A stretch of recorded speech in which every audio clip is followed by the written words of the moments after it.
Have you ever wondered why nursery rhymes are only for children? Neither have we.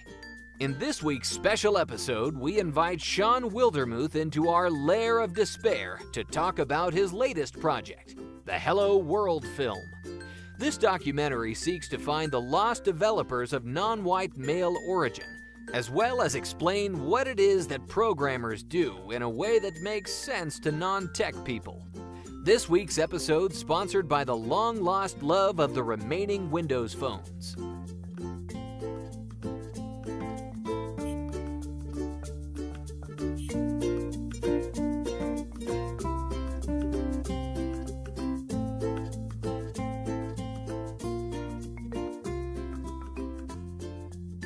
This is another episode of The Dane of the Pain. Today we've got a special guest, but before we get to that, I thought I'll just mention that we have started 42 Kickstarters, such as the Magic Kit for Blind People and the Daylight Stargazing set, but we've never ever got funded. Hopefully that'll change today. How have your week been, Joe? Because we haven't actually spoken for a little bit. Yeah, it's been delightful not talking to you, Lars. I mean, I'm just getting my sanity back. I was going to get the poll results back on our little survey about what device to get next, and oddly enough, it was pretty much a three-way horse race. I mean, really, the iPhone and the what was the other one, the Essential phone, and then the Nokia 8 were all tied up. So I'm kind of still in a quandary about what to do. So you get the iPhone? Oh, right, sweet. Well, I still don't know. This week, my daughter, she bought her own phone, and since she was spending her own money, she decided to get the Alcatel Idol, and because she said, it'll work, it'll do what I need it to do, and it was $200, and it's got a little AR unit with it, and it's funny because she had it up and was playing with it before I even had a chance, and I was kind of disappointed. Anyway, what operating system does that run, Joe? It's a Windows 10 mobile phone. It's still kicking around. Yeah, and it works just fine. That's the thing that kills me, because she went and looked and she's like, "Well, it's only $200, and it's nicer. It's just as nice as the rest of these phones, and it works just fine." So that's what she's going to get. It's her money. So I'm like, okay. Anyways. I don't mind. I think it's a nice device, but I've kind of abandoned Windows Phone, if I'm honest. I still have them lying around. I've got 3 on my desk right now. One's broken, the other 2 are working. But I'm not sure I would actually invest my own money in a new one. I'm at coin flip right now, so we'll see what happens next. Right. I'll decide here soon. I'm keen to see what you're going to end up with. Anyway, I really think. Show. Yep. Okay. Let's get on with it. What do you? No. I just thought I'd say that I think I've come to the conclusion that I might have a problem. This is something I may need help with. I drove into our local town today and parked on the main street as I normally do, and went to the coffee shop and did a bit of work. And I got out of the coffee shop a couple of hours later, and I couldn't remember which car I'd taken in there. I had to look at the key in order to remember which car I'd driven into town. Anyway, I thought it was kind of funny because they get to a point apparently where you can get too many old crappy cars. Well, some people might say you can never have enough old crappy cars if they like working on them. I'm not one of those people. I usually say I have almost enough. I think, but you know what? I think so. So I'm bad about leaving the house like with my shirt on inside out, and I kind of, people that do that to me were always the really smart people, like the people that I thought were very interesting or cool. The people that kind of like the little details like that they might miss, right? Well, this is true. Where my mom grew up in Denmark, do you know Niels Bohr, the physicists? From the 40s and 50s. I'm sorry, you cut out there. He won the Nobel Prize at one point. Niels Bohr. He's a Danish physicist. Well, that was before the internet, I have no idea who it is. But my mum grew up where he had a holiday house, and he used to come out in the street with no pants on, and his wife had to remember for him to put pants on. So yeah, I see what you're saying. Yeah, smart guy. Now, I think we should probably introduce our guest because it's been a while since we had a guest on the show. I just looked at it. It was episode 42, so that's 16 episodes ago. So it was about time. But there's a really good reason that we have Shawn on the show.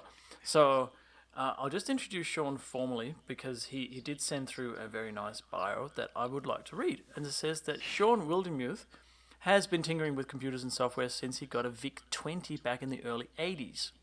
So that was when you were about 2, Shawn? Yeah, anyway.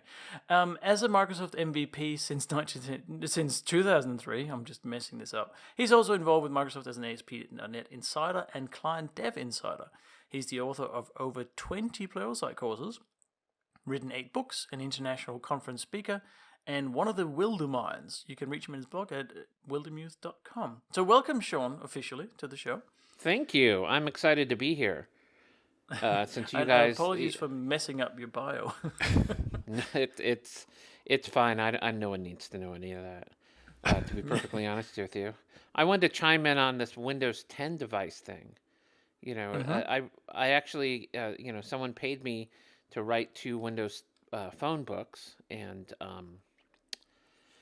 I've abandoned it. So I really thought I'd be the last one on Earth with one.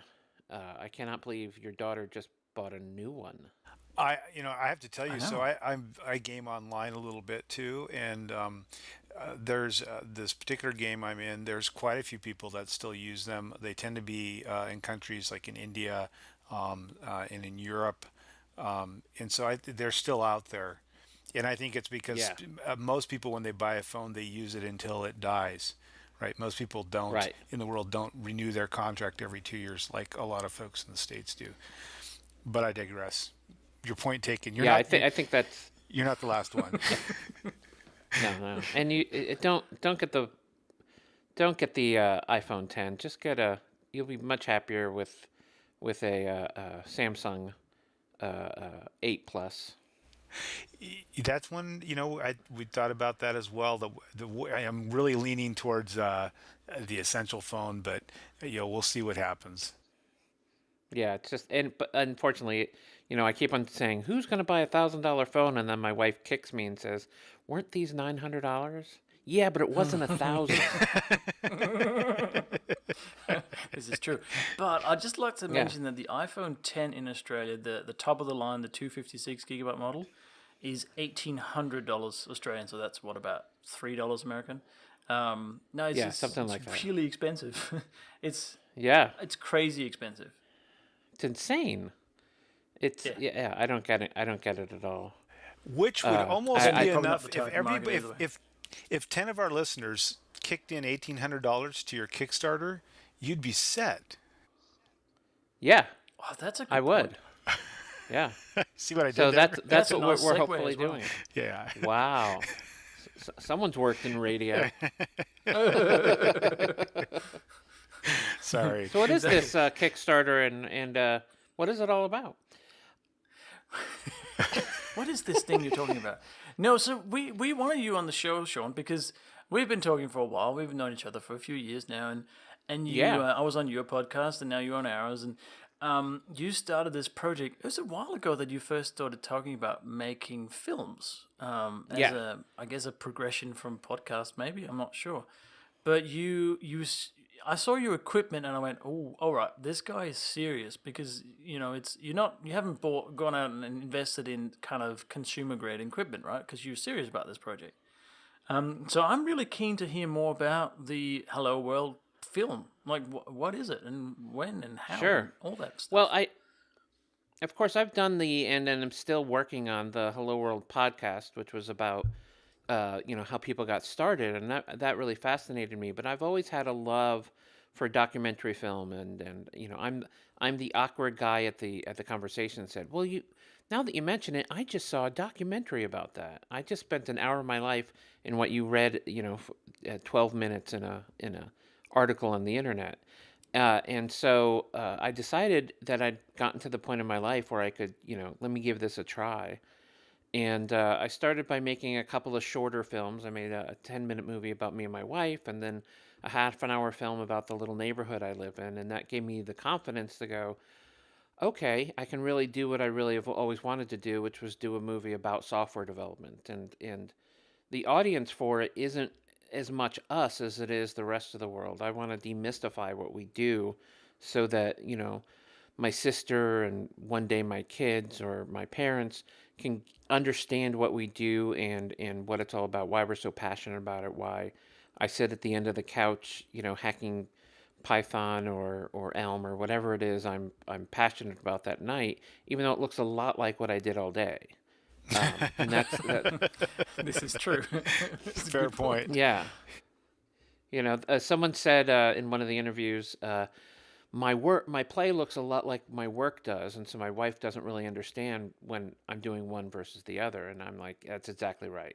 You've hit the nail on the head on that. And so the goal of the film is to not only sort of demystify it, but to sort of talk about it as well, because there's the idea is that part of the film will talk about what software development is in sort of a broad sense, not trying to show them how the sausage is made, but more show them about the excitement we have for it and why we got into it and what was that first moment like when we went, ooh, I want to write more of that.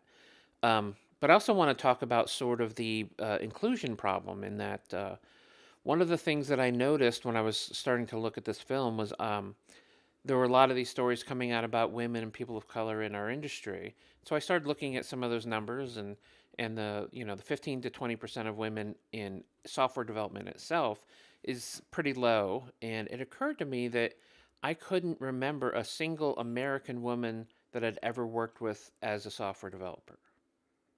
They'd been in all other sort of roles, and I've worked with women in from China and India and Pakistan and Eastern Europe, but never American women. And that really, was like, that seems odd. That I don't, I've been doing this for over 30 years, and I couldn't think of one woman I'd ever worked with who was a software developer. That concerned me. And what concerned me more was that I didn't notice, right? That I'd spent these 30 years going, I like white guys. There's a lot of white guys around, and so that became sort of a quest on this to try to figure that out as well. So the film is going to tell a little bit about the history of computing and the original computers who were all women, and then the original programmers. Which there's a famous Cosmo article that says computer programming is women's work. Which I think is a very, interesting, in hindsight, observation. That is, yeah, I'm totally with you on that because I've worked with, I would say three. I can probably name three female developers or women, and to be honest, they're some of the best that I've ever worked with. And I don't know if that's because they're women. I just found that they had a different angle and a different approach to a lot of the problem solving. Because, as you also mentioned, I think in your teaser or somewhere else, is that what we're doing is problem solving. We're not. It's not coding as such. We're actually trying to solve a problem, and it just happens that computing or computers and programming is how we do it. That's our tools of the trade. So if it changed to be some other tools, we would still be programmers. We would still solve problems in that sense. And I think that the females or the women that have been in my career has certainly added a lot to the experience in a very positive way. So I'm with you. I'm like, why aren't there any more women? And we have this problem with tech conferences as well. I've planned a number of tech conferences, and there are speakers that will not show up unless there is a reasonable representation of women or Asian or colored or African Americans or whatever it might be. So I totally hear that you want to investigate that. Yeah, the people of color are an interesting one because I've heard a lot about women in technology over the last few years, but in America at least, in the United States at least, the number of African American software developers is of the companies that report it about 2.5%, and Latino or Latina software developers are about 3.5%, and those numbers scared me way more than the women. For sure. And I don't know why, because they're even a smaller percentage of it. And so we're not only just talking to developers and sort of their experience, we're talking to educators. We'll be talking to the president of Harvey Mudd College, who used to be on the board at Microsoft, in a couple of weeks, to because they've done some things to increase those numbers. We're talking to the former dean of computer science at Georgia Tech, and they've graduated a lot of people of color, and I'm hoping he will help us figure out where they went.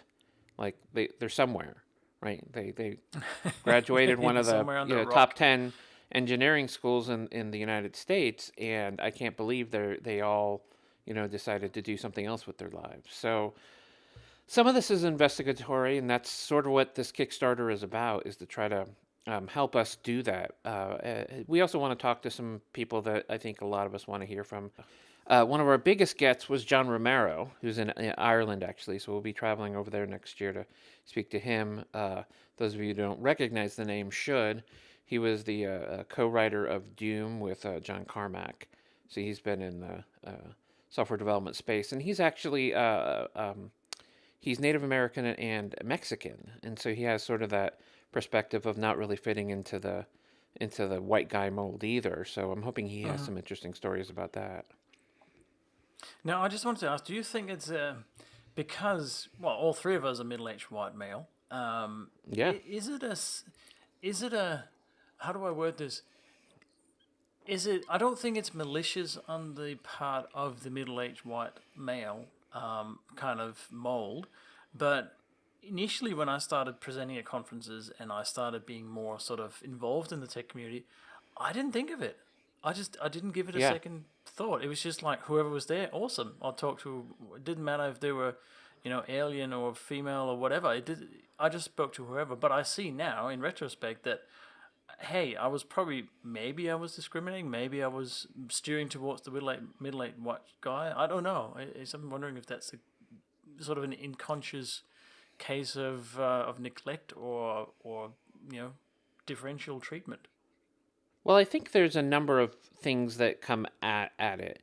One was a serious, there's money to be made in software development, and so men came in to try to take those roles mostly in the 50s and 60s, at least in the United States, and in the UK this happened as well, where it was thought of as these low menial jobs, software development, and then once there weren't enough of them and everyone needed them, men moved into them primarily because they found them lucrative and wanted to take over those roles.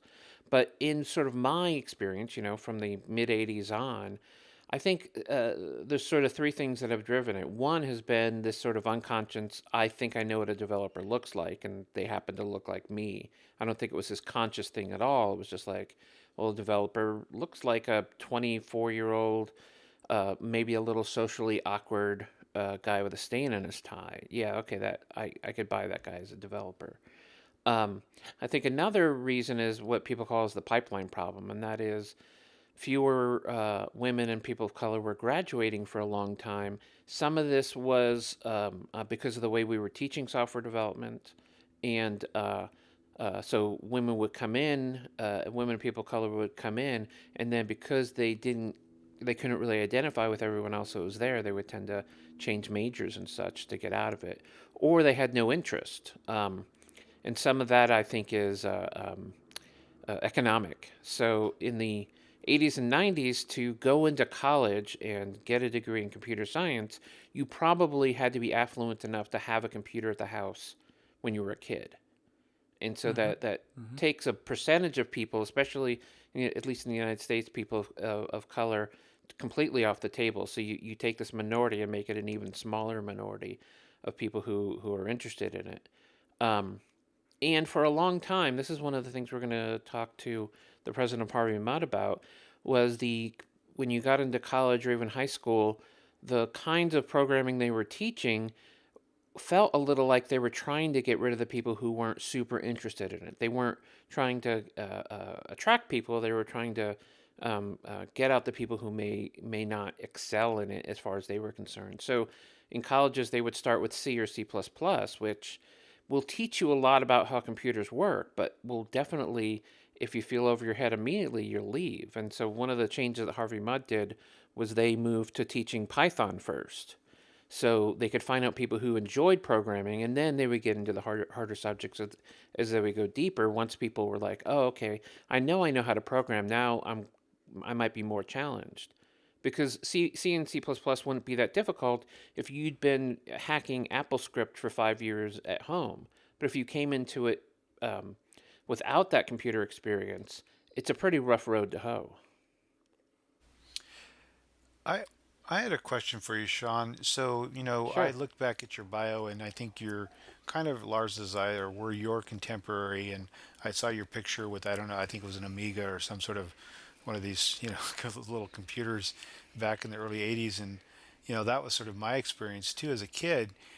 And just from the outside looking in, I've hired a lot of desktop support people over the years, and Mm-hmm. never once have I, to be honest, that I can recall, have I had a woman apply.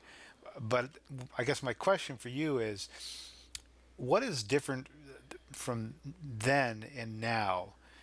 I mean, then there were probably fewer sort of options or distractions for somebody who was interested in this as a career. And now it would seem, just my own observation is that there is so much out there that it's a bit overwhelming to even think about it. And I have a 17-year-old daughter who can program her own lighting and stuff for these shows, and is kind of interested in it. But to get her beyond that, um, it seems to me there has to be a different hook, right? So you have to kind of come at it sideways to get women interested in it, right?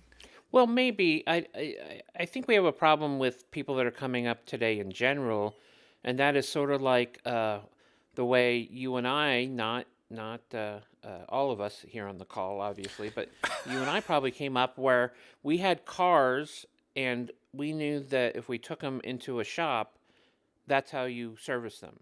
Whereas Lars grew up going, I want to tear apart every carburetor. And in a lot of ways, people under 30 have grown up that way with computers. Computers were ubiquitous and they just needed them to work. They lost some of that magic that I had in the 80s where everything was so brand new. But to your point, I think there is a lot more out there, and so you can see that. But I don't think it's a man woman problem as much as it is. I think it's easier now for women to want to get into it than it was certainly in the 80s or early 90s when the societal picture of what a programmer looked like was the comic book guy on The Simpsons, right? And then we got into this sort of Steve Jobs and geek chic, where suddenly the cool kids were the ones that knew how to hack or whatever they say they're doing. They're not really hacking, but um, uh, and so we've kind of gone into a different place where it is more attractive, I think, from a pure social idea. If you're in high school right now and you pull out your MacBook and can put together a quick website for somebody, that's cool. If I pulled out my Commodore 64 and showed someone how to roll a D&D character sheet, I love not it. as cool. I think that's cool. I know you do, but you're already playing the game, as it were. That I mean, and that's the thing that is I certainly think we have changed societally to think about it a little differently, and so maybe women are more attractive now. And I'd mentioned that there were sort of three reasons. I do think that this third reason, especially for women, but in some ways for people of color as well, there is this sort of, people have been talking about things like microaggressions or whatever you want to call them. But when I did a survey of how many people have seen like inappropriate sexual conduct in an office, the percentage was around 30%. And that was of people who just saw it, right? And a lot of us, including me, there was one occasion where it happened to me in the late 90s, in the late 80s, but I wasn't man enough at that point in my life, I was like maybe 20, to say, that's not appropriate, stop acting like that, right? I feel like I could do that today, even though it would be difficult. But there is this reality where I think we're having women go, I guess what you really want me to do is work in QA or in UX or to, go into marketing or to go sell real estate or whatever I guess is okay for women to do because you're not making me feel welcome here. I Even if don't it know if isn't, that's a particular problem just in our go ahead. industry, to be honest. I think we have. I certainly don't think There's it certainly is. examples of that being the case. I mean, places like Uber comes to mind. That's always a prime example. Absolutely. Yeah. But I think it's an issue in all industries. Well, maybe not all, but a lot of industries at least. And not to say that we shouldn't care or not worry about it. Definitely we should, and we should make an effort to eradicate it at all costs because it's just not on. But I'm not sure that that's fair saying that that's a particular problem in the programming industry or the technology industry. I would like to know how do you intend to investigate this? Like, I'm keen to know what kind of footage are you seeing in your film, or how are you going to find these people? Which rocks are you going to turn? Well, it's interesting because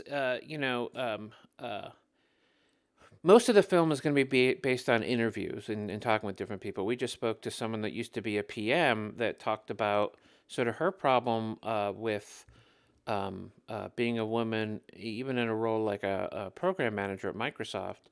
And it wasn't like she felt like she was sexual harassed or anything. It was that that sort of alpha male attitude that worked well as a PM was judged harshly because she was a woman, where she saw the same behavior in men and it was lauded. Like the difference between being he's aggressive versus being bitchy, right? And Yep. a lot of times we don't think about it.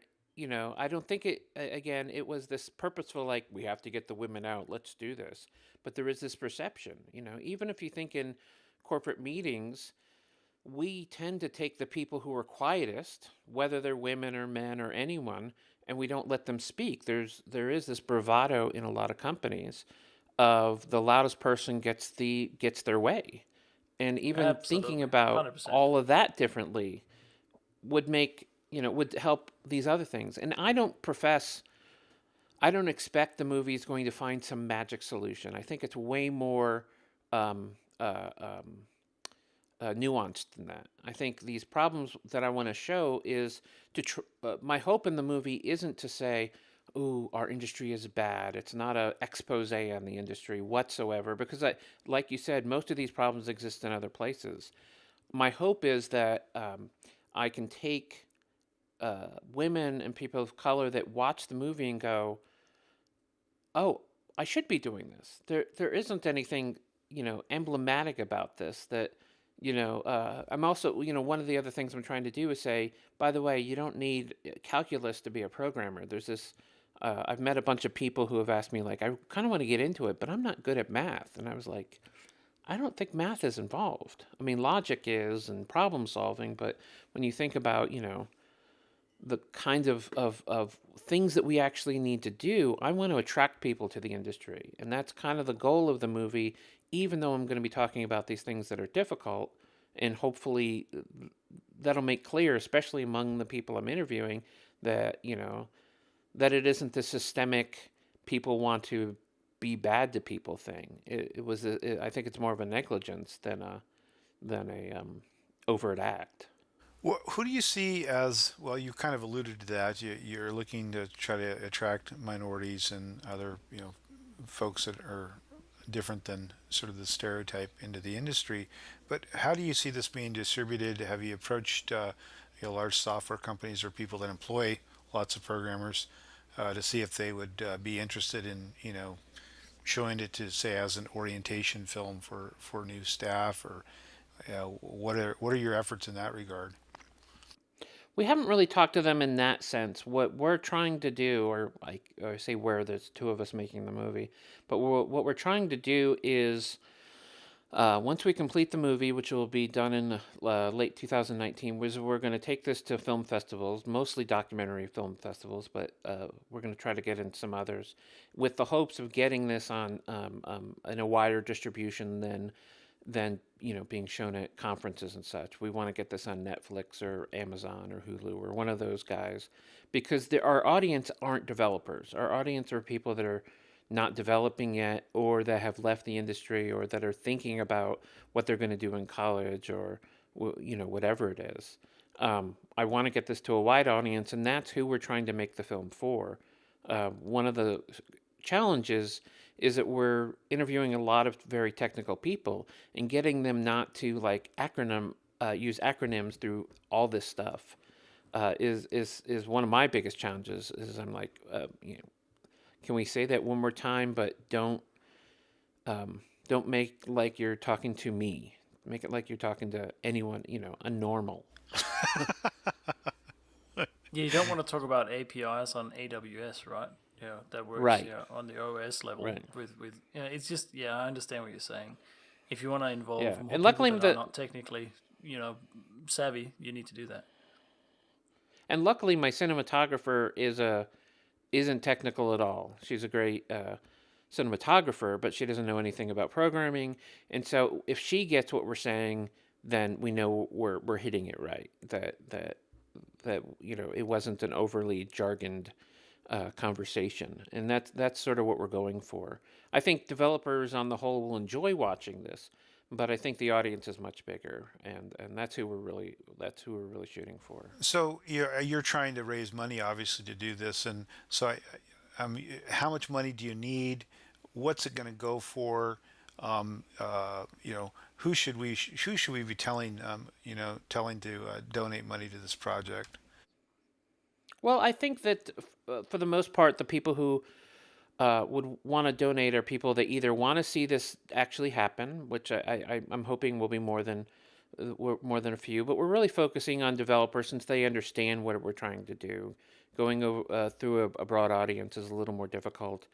Part of the process of the Kickstarter is to raise enough money to complete the filming, because we're going to have a lot of travel over the next 9 months in finishing, especially some of the international travel that's going to be required to do the filming.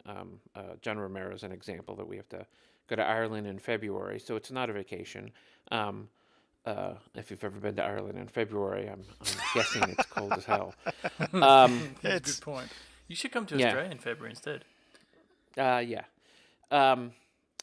And after that, so the people who we want to, sort of contribute right now is we have a level where you can essentially pre-buy the movie, and you'll get a way to play it, a physical copy as well as an electronic copy once it comes out, and that's at a fairly low price point at $35. And then we have some rewards that are a little higher, including 4 chances, 4 slots that will do a private screening for you, your company, or your user group or whatever, and I'll come and do a Q&A with it. And so it's a little bit of a bigger investment, and we're giving away t-shirts and stickers for different other reward levels. So my hope is that people that want to contribute because they want to, they're interested in seeing this actually get out. That something that I'm hoping will make our whole industry a little better. I don't have any grand magic, any grand thoughts that this is going to fix anything. But if we can get, I was inspired by a movie called Indie Game that if anyone's watched, I kind of wanted to be the indie game of regular software development. Indie Game followed 3 teams of independent game developers that were developing for the Xbox Live platform, and it was fascinating. It's a movie I really, really enjoy, and I found that other people around me who had never programmed got it as well. That there was the characters were interesting much more than just the process, right? Because they didn't go to program a game. This is what a line of code looks like. No, they were interested in the passion of the people, and that's what I'm hoping to bring to it. I think that's really insightful. That actually to not focus on sort of what the work is, but the individual, the type of person that might enjoy that type of work, and just focus on that, because I have to say I'd probably get lost. And the other thing is that I think would be really cool is if there's just really interesting stories, because I think that everybody's interesting, right? Everybody Yeah. I meet has got a story, has overcome something, and I think those are really cool elements to add in, so people know that it's that's not this lineal thing. You didn't get where you're at now because one day you woke up and decided you wanted to write some code. you've been at it for 30 years or so. Yeah, yeah, and it's an interesting thing to me because when we interviewed Phil Hack, he said something that really resonated with me, which is, I code, but the amount of time I spend at the keyboard isn't a lot because most of coding is talking with people I work with, sitting at a whiteboard, working things out in meetings, talking to users. It's the thing we think of as software development. People imagine that it's like a bad hacker movie where everyone's just tapping on keyboard really hard. But I think most of our work is really involved in communicating with other people and figuring out what needs to be built. And finally, you can get down to actually doing it. It's sort of like watching someone design a car. There's not a lot of welding while you're designing a car. And I feel like software is in the same way. A movie about welding wouldn't be interesting, but watching someone, design a Ferrari, and show it to people and model it out and put it in a wind tunnel. And that's kind of, I feel like the kind of story about software that would be interesting to general people. Because it does, I don't think people realize how, other than your listeners, understand that code is literally everything they touch today. Phones, cars, TVs, the stoplight, everything they do has someone wrote code behind that. Yeah, it's kind of scary.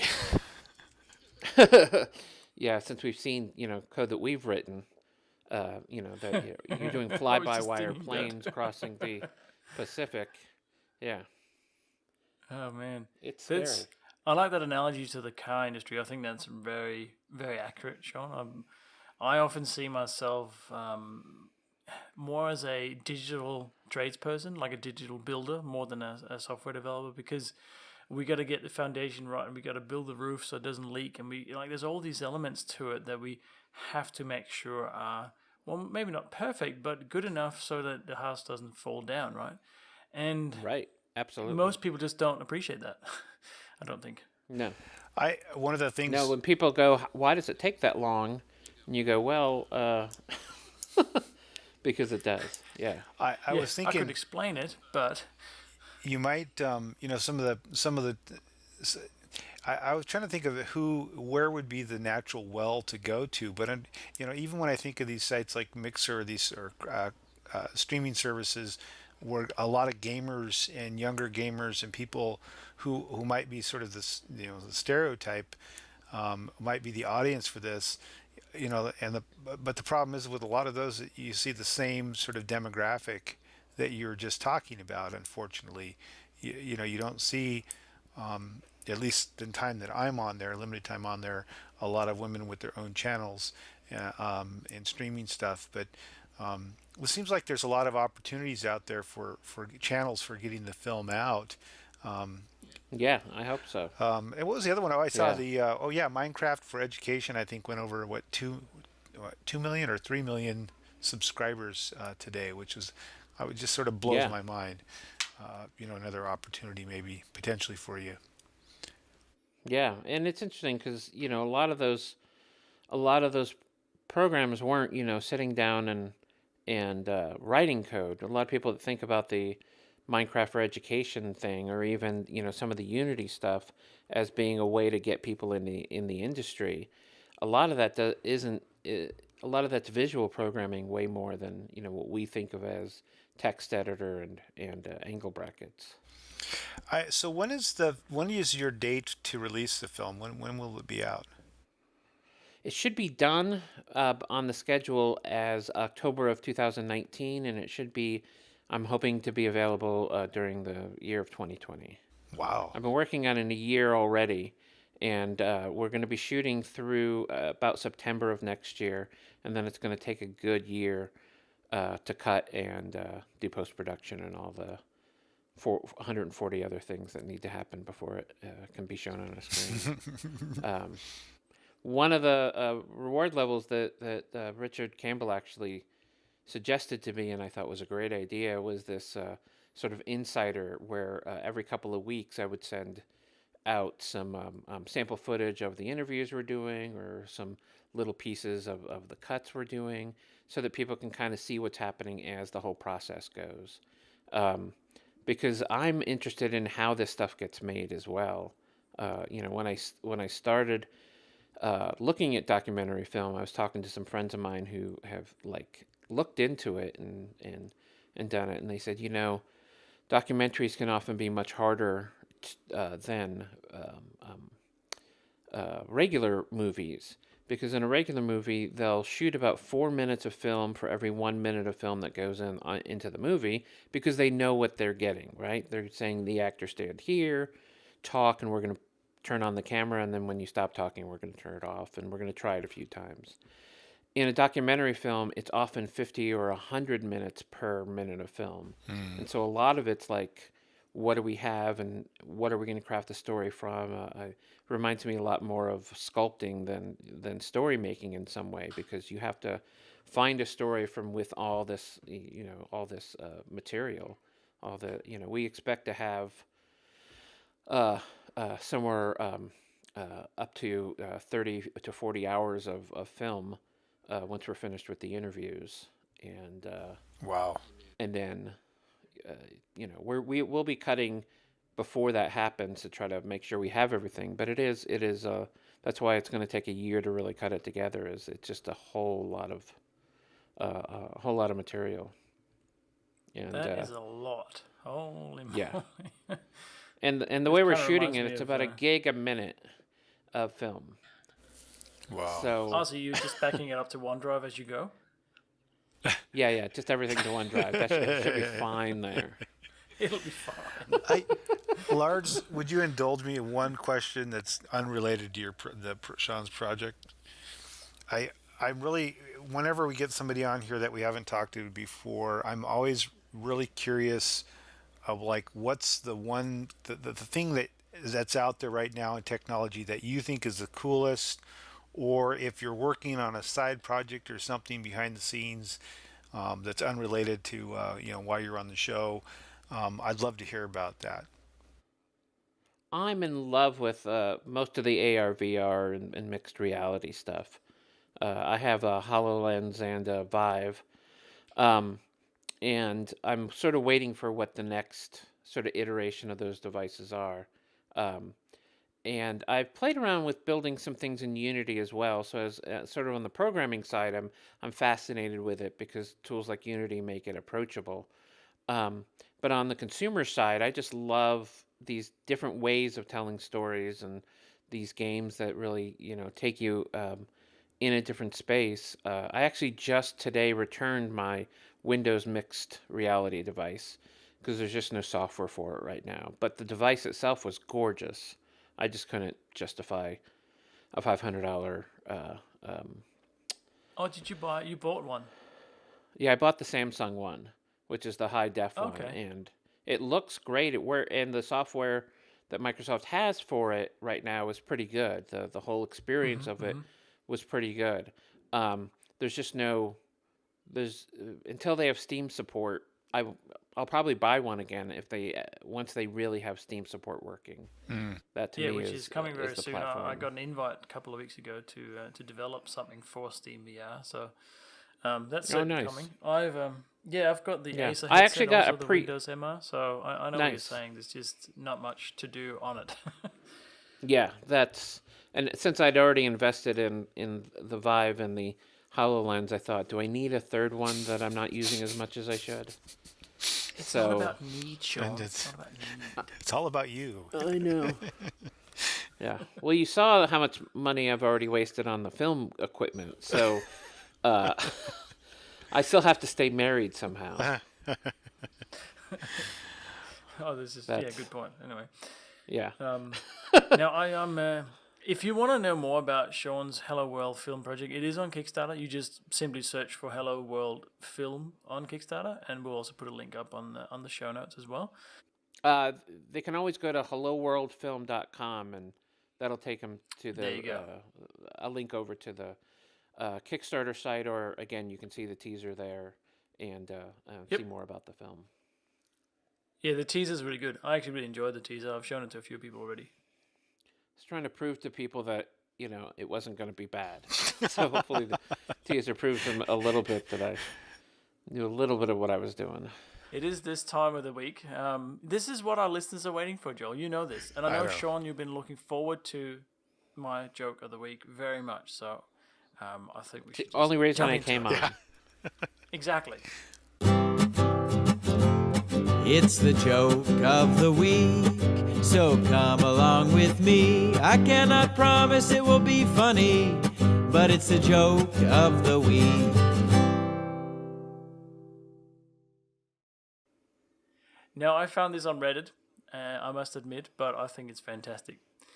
Some people, when confronted with a problem, think, I know, I'll use threads. And then, too, they have problems. Jesus. Come on, That's very funny. You know, I never go on Reddit anymore. I just don't go there. All right, I'll do the other one. I found two. Okay, are you ready? This one is really good as well. This is a bonus one. Knock, knock. Race condition. Who's there? God. Oh, come on. Wow. That's horrible. Wow. That was good. Lars, you're being horrible in two hemispheres and 3 time zones. I know. very it's impressive. Pretty good. That's yeah. And we now have listeners. This show is huge in Japan, so and I know they get my jokes. So screw you guys. They love it. We are. Konnichiwa. That's one of the weirdest things. We have a big following in Japan, and I don't know why.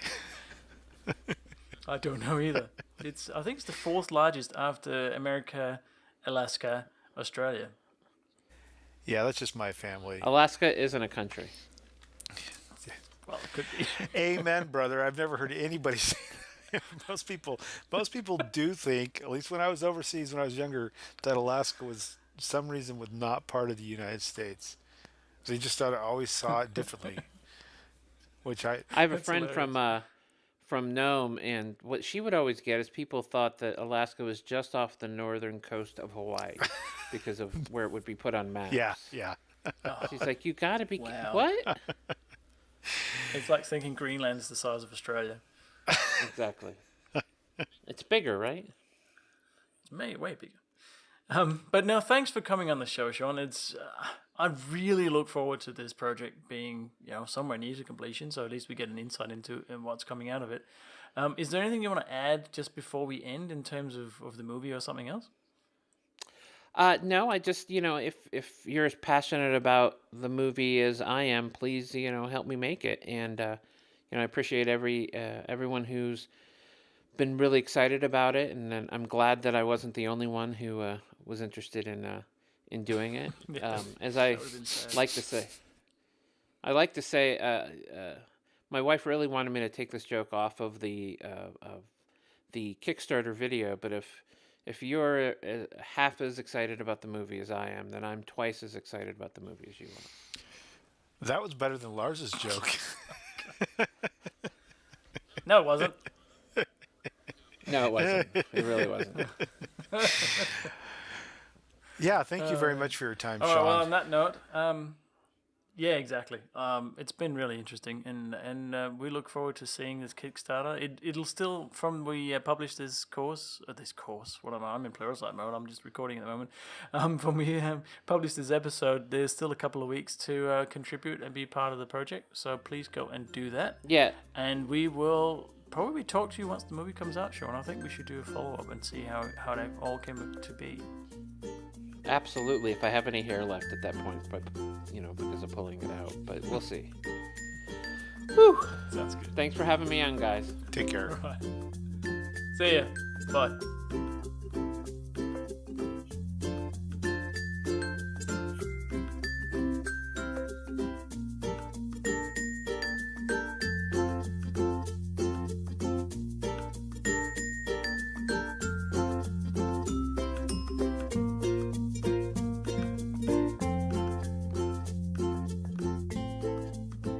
Thank you for listening in on another episode of The Dane and the Pain. We record across the Pacific, across hemispheres, and across time zones. You can find us on www.daneandthepain.com, Our Twitter handle is Dane_Payne, and we are the Dane and the Payne on YouTube and Facebook. We're also on your favorite podcast app, including iTunes, and please join our fan club by clicking the Register Now button on our website to know about upcoming shows and any free stuff we may have to share.